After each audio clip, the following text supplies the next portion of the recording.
अचानक मुसाफिर की नजर एक शेर पर पड़ी जो रस्सियों से बंधा हुआ था। जब वो करीब पहुंचा तो शेर बेबसी से बोला, मुझे आजाद कर दो, मैं तुम्हारी इस मेहरबानी को कभी नहीं भूलूंगा।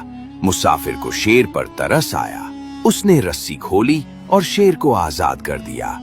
कुछ दिन बाद जब मुसाफिर बैठा आराम कर रहा था, अचानक वही शेर वहां आ गया और गहरी नजरों से उसे घूरने लगा। मुसाफिर ने चौंक कर पूछा, क्या हुआ, तुम मुझे इस तरह क्यों देख रहे हो?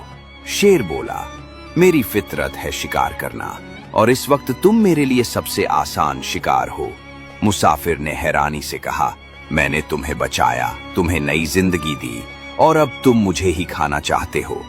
बात बढ़ गई तो दोनों ने फैसला किया कि किसी तीसरे से इंसाफ लिया जाए।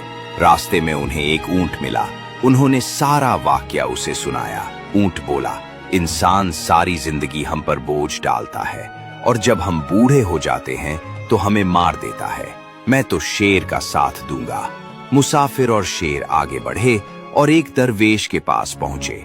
दरवेश ने सारा वाकया सुना, फिर सुकून से कहा, मैं तभी फैसला करूंगा जब तुम पूरा वाकया वैसे ही करके दिखाओ जैसे असल में हुआ था। चुनांचे मुसाफिर ने शेर को दोबारा रस्सियों से बांध दिया, बिल्कुल वैसे ही जैसे वो पहले बंधा था। दरवेश मुस्कुराया और कहा, बस फैसला हो गया, नेकी हर जगह नहीं की जाती और जो आजाद होकर काटने लगे उसे दोबारा बांध देना ही समझदारी है।